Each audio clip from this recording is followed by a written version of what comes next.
जय हिंद बच्चों, स्वागत है आप सभी का हमारे YouTube चैनल कक्षा 9वीं और 10वीं में। आज हम लोग डिस्कस करने वाले हैं the story of village Palampur का पार्ट नंबर 2।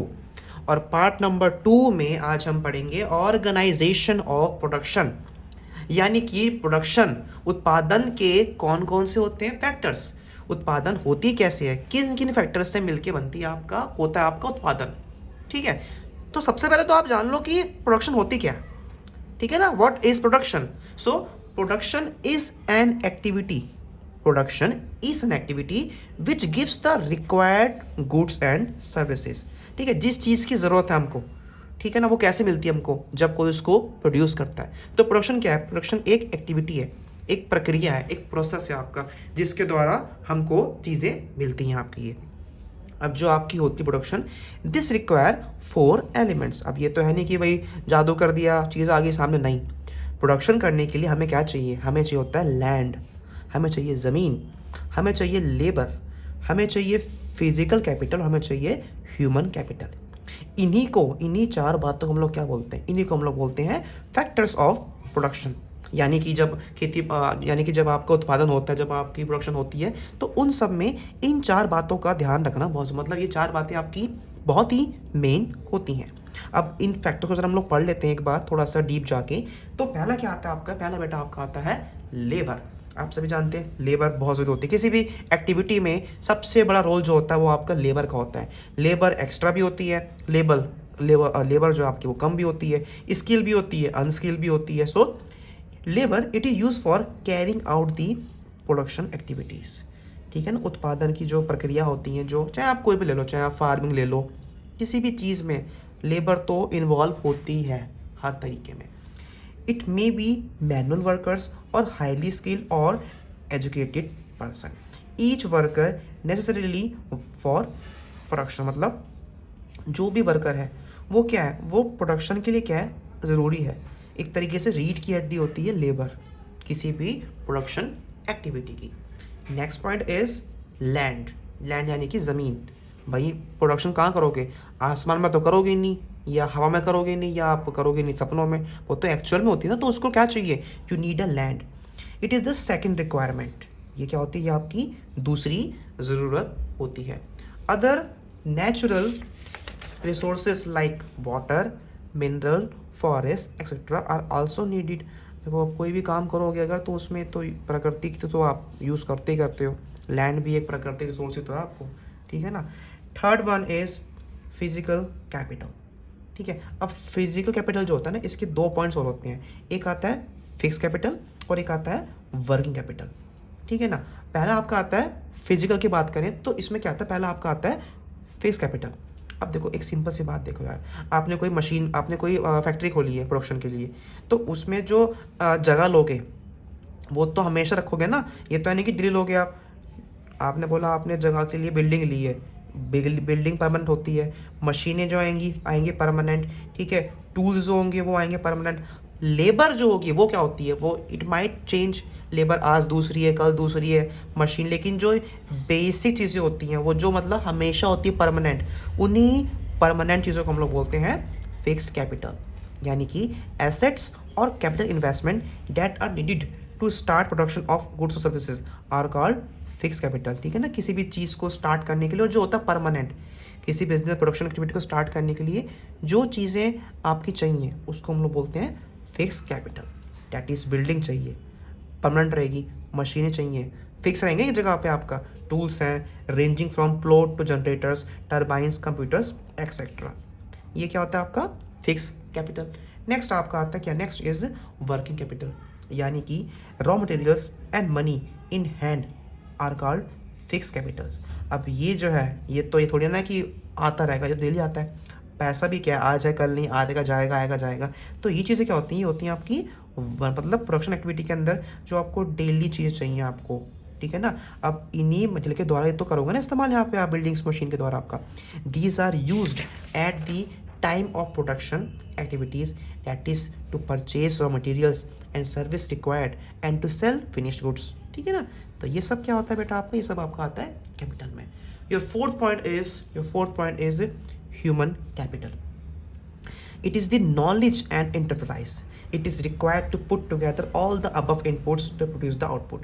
ये जितनी भी आपने ऊपर तक पढ़ी इन सबको इकट्ठा करके दिमाग लगाना, आपकी मार्केटिंग करना, प्रोडक्शन करना, हर एक चीज़ वो सब आपकी आती है ह्यूमन कैपिटल में, ठीक है। Either to use by the producer himself और to sell in the market, या तो खुद यूज़ करने के लिए, इसको बोलते हैं हम लोग ह्यूमन कैपिटल। तो ये चार होती हैं, क्या बोलते हैं इसको, these are the factors of production, ठीक है बच्चों।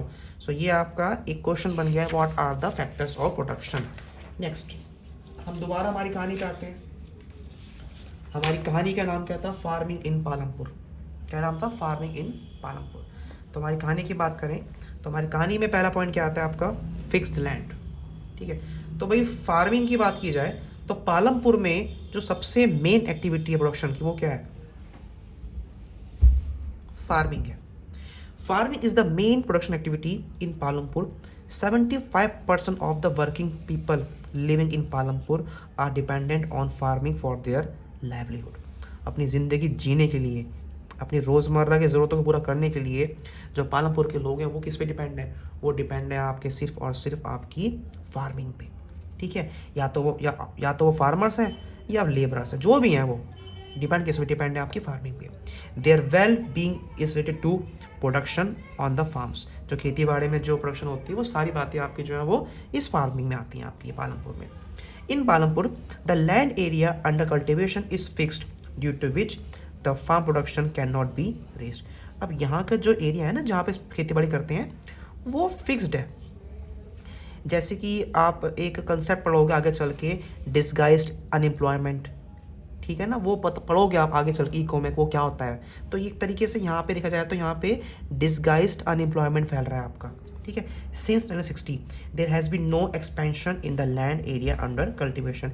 एक पर्टिकुलर एरिया में 4 लोग काम कर रहे हैं, फिर 8 लोग काम कर रहे हैं, फिर 12 लोग काम कर रहे हैं, फिर 20 लोग काम कर रहे हैं। छोटी सी जगह में जितने लोग काम करेंगे उससे क्या होगा, उससे ये थोड़ी होगा कि प्रोडक्शन बढ़ जाएगी। जगह छोटी है तो उससे क्या होता है, उससे काम बढ़ जाता है, उसको हम लोग बोलते हैं डिस्गाइज अनएम्प्लॉयमेंट, बेरोजगारी। एक तरह से जितने लोग काम कर रहे हैं ना, एक तरह से ये सब क्या है, एक तरह से बेरोजगारी। एक्चुअल सिर्फ 5% होंगे इससे, बाकी सब लोग क्या है, एक तरह से बेरोजगार हैं आपके। ये वैसे आपका बेटा कंसेप्ट 10th का है, बट अभी थोड़ा सा आप इसका हिंट ले लो आप। नेक्स्ट पॉइंट पर आ जाते हैं। अब क्या किया जाए, अब पालमपुर में ऐसा क्या किया जाए कि जिससे यहाँ के लोगों की जो इनकम है या जो इनकी ज़रूरतें हैं वो आपकी बढ़ा दी जाए। So ways to grow more from the same land, how. तो पहला पॉइंट क्या आता है आपका, मल्टीपल क्रॉपिंग। मल्टीपल क्रॉपिंग का मतलब क्या होता है कि भाई सीजन के अकॉर्डिंग उगाओ आप। जैसे सर्दियों में आप कुछ और ग्रो कर रहे हैं, गर्मियों में कुछ और ग्रो कर रहे हैं, आपका जो सीज़न है मानसून का वहाँ कुछ और ग्रो कर रहे हैं, ठीक है। तो इसको बोलते हैं हम लोग मल्टीपल क्रॉपिंग, यानी कि to increase production from the same piece of land farmers do multiple cropping, that is they grow more than one crop on a piece of land during this year.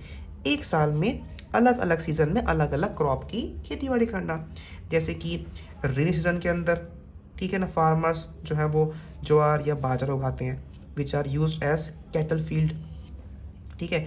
Kharif cultivation is followed by potato cultivation, अब ये potato भी उगाते हैं in the month of October December as the third crop. During the winter season, rabi season की बात करें, farmers so wheat, इस समय ये लोग गेहूँ उगाते हैं। From the produce wheat farmers keep enough wheat for their family consumption and sell the rest of the wheat in the market at Raiganj. ये लोग जो हैं अपना जो उगाते हैं गेहूँ थोड़ा करते हैं फैमिली के लिए, बाकी ये बेच आते हैं रायगंज में आपके। A part of the land is also allotted to sugarcane production, which is harvested once every year. अब देखो एक ही जगह पे ये वीट भी उगा रहे हैं, बाजरा भी उगा रहे हैं, शुगर केन भी उगा रहे हैं आपके, ठीक है। इट्स अ रॉ फॉर्म और एज अ जैगरी, ठीक है ना, इसको ये गुड़ बना के बेच सकते हैं इसको आपको ये शाहपुर में जाके। तो ये देख रहे हो ना, ये सब क्या है, दिस शोज किस तरीके से एक गाँव के अंदर 3 क्रॉपिंग करके, मल्टी क्रॉपिंग करके लोग जो है वो आगे बढ़ रहे हैं आपको ये। The village of Palampur has well developed system of irrigation. अब यहाँ की अच्छी बात का, यहाँ पे जो है ना इरीगेशन काफ़ी बढ़िया है, यहाँ पे बिजली भी अच्छी खासी मिल जाती है आपको ये, ठीक है। और जो आपका इरीगेशन है वो क्यों अवेलेबल, बिकॉज ऑफ बिजली भी काफ़ी अच्छी है आपकी ये। Persian wheels that irrigated small wheels through wells are replaced by tube wells. अब यहाँ पे ट्यूबवेल्स लग गए हैं यहाँ पे आपके। Due to this by mid 1970s the entire cultivated area of 200 hectares in the village was brought under irrigation. अब इसके द्वारा काफ़ी तरक्की वहाँ पे हो रही है। The irrigation pattern of Palampur is better than the other parts of India. अब ये जो इमेजिनरी गाँव था आपका, इसकी कहानी बाकी जो गाँव उससे काफ़ी बड़ी है। तो ये जो चैप्टर आपका अभी आपने पढ़ा है पार्ट नंबर 2, दिस शोज़ कि किस तरीके से एक गांव में प्रोडक्शन हो रही है एक जगह पे अलग अलग चीज़ों की। समझ रहे हो ना। इसको पढ़ने के लिए मैं देता हूँ आपको एक और एग्जाम्पल। सपोज किया एक शॉप है। अब एक शॉप में दिल्ली में होता है अक्सर, दिल्ली में क्या होता है अक्सर कि एक शॉप में दिन में मोटरसाइकिल रिपेयरिंग काम होते हैं, और उसी शॉप के बाद शाम के समय चिकन सूप या टमाटो सूप बिकता है। तो देखो दुकान एक ही है और 2 काम हो रहे हैं। तो ये क्या है, ये आपका मल्टीपल काम हो रहे हैं। तो ये एग्जांपल ले सकते हो आप प्रोडक्शन के ऊपर। यहाँ तक इतना ही। बहुत जल्द मिलेंगे आपसे हमारी नेक्स्ट वीडियो में।